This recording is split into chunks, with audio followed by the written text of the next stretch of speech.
I'd previously installed a power socket externally on the bike, but I decided to put it in the tank boot, as I'm only using it to power my iPhone. This is the wiring rig that I've made up. A nice waterproofy type power socket. Positive and negative are marked on the back, so that's no problem. You can get all these bits at places like J-Car or even any auto parts place. I've got an inline fuse on the power side, and I've broken the wire there because I can't get the fuse through the hole that I'm going to drill. Access to the battery is easy through this hatch. You just unscrew these two screws.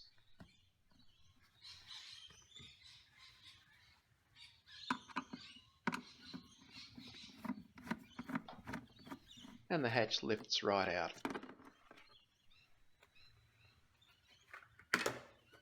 I'm going to be putting the power socket in the top left hand side of the boot, so I need access to the other side of that, so I need to take a panel or two off to be able to get access to the back.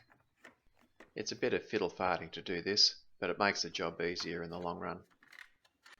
To be able to install the big plastic nut that goes on the back of the power socket to keep the power socket in place.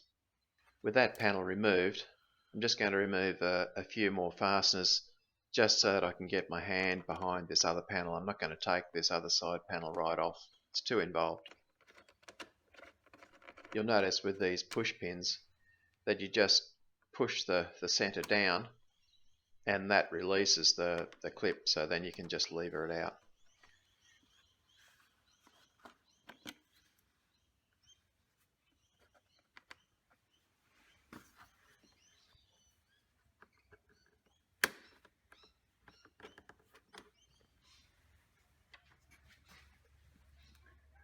With that done, I'm ready to drill the hole in the boot.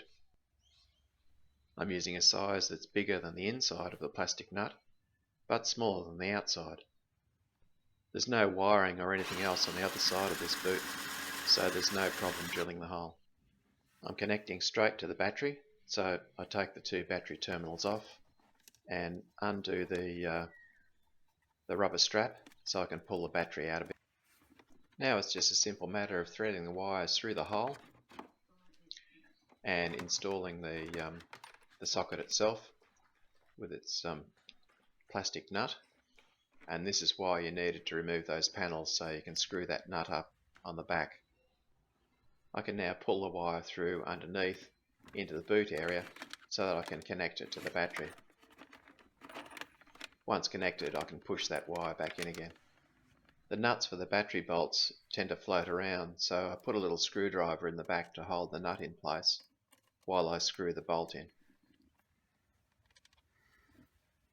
Just as a small aside, these little push pins, you've got to push the little center back out, then poke them in the hole gently, and then push the center in to clip them in place.